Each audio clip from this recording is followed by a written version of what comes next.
بسم اللہ الرحمن الرحیم۔ شروع کرتے ہیں اس بابرکت نام سے جو دلوں کا حال خوب جانتا ہے۔ ایک ولی اللہ کی مقبولیت۔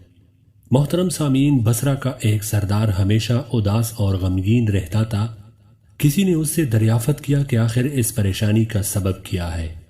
اس پر سردار نے جواب دیا کہ بات کہنے کی نہیں پر کہی جاتی ہے کہ مجھ سے ایک ولی اللہ کی خدمت میں کچھ بے ادبی ہو گئی تھی، اس لیے ڈرتا ہوں کہ قیامت کو اس کے مواخذے میں گرفتار نہ ہو جاؤں۔ واقعہ کچھ یوں پیش آیا کہ میں ایک مرتبہ زیارت بیت اللہ کو چلا اور سب دوستوں آشنا عزیز و اقارب رخصت کرنے آئے۔ حسب دستور کچھ دور چل کر میں نے سب کو لوٹا دیا، مگر ایک شخص زید جو میرے حواس میں سے تھا واپس نہ ہوا اور اس نے میرا پیچھا بھی نہ چھوڑا۔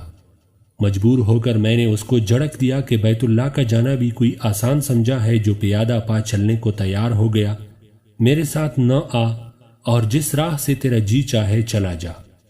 کہنے لگا کہ اے آقا، کیا خدا اس پر قادر نہیں کہ تم کو ذات راہ جلد پہنچا دے اور مجھ کو بے یار و مددگار۔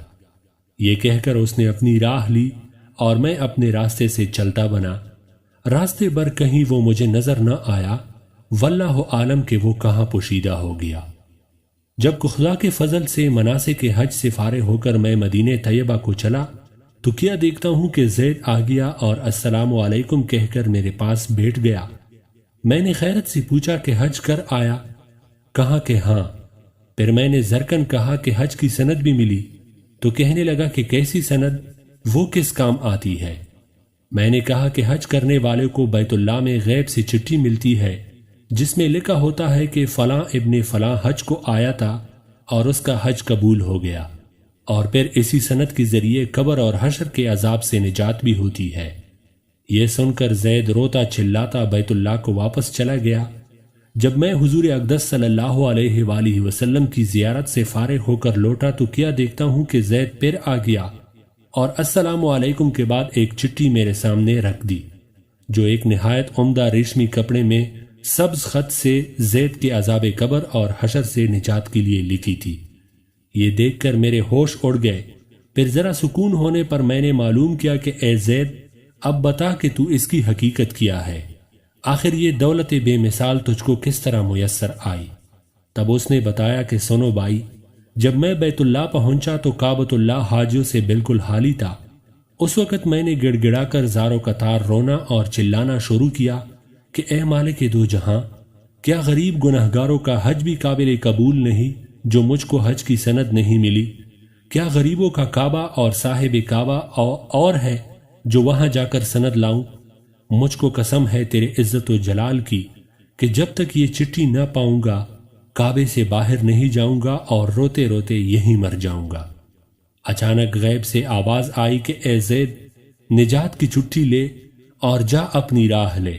پھر یہ چٹھی میرے ہاتھ میں آ گئی جس کو لے کر میں یہاں چلا آیا، اور یہ سن کر میری حیرت کی انتہا نہ رہی کہ اللہ اللہ، اس شخص کا یہ عالی مرتبہ ہے کہ جس سے آج تک میں واقف نہ تھا۔ پھر عزت و اکرام کے ساتھ میں اس کو اپنے ہمراہ بصرہ لے آیا اور وہ چٹھی نہایت احترام و تعظیم کے ساتھ معطر و معتبر کر کے صندوق میں بند کر دی۔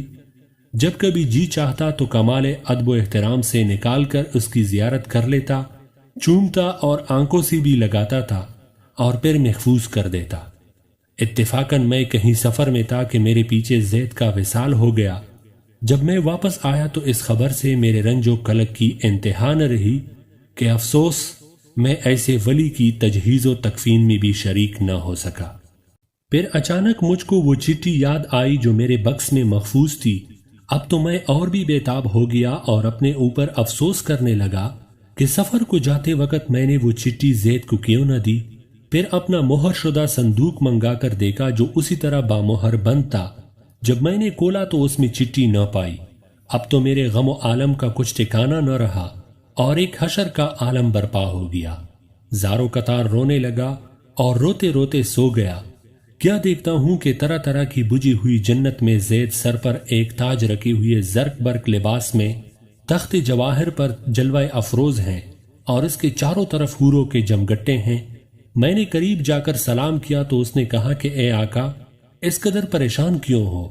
میں نے کہا کہ مجھے یاد نہیں وہ چٹھی جو تو نے مجھے دی تھی۔ کہنے لگا کہ وہ تو یہ موجود ہے اور اس کی بدولت یہ دولت و حشمت مجھ کو حاصل ہوئی۔ اب آپ کچھ تردد نہ کیجئے کیونکہ میں اپنی من مانی مراد کو پہنچ گیا ہوں۔ سبحان اللہ۔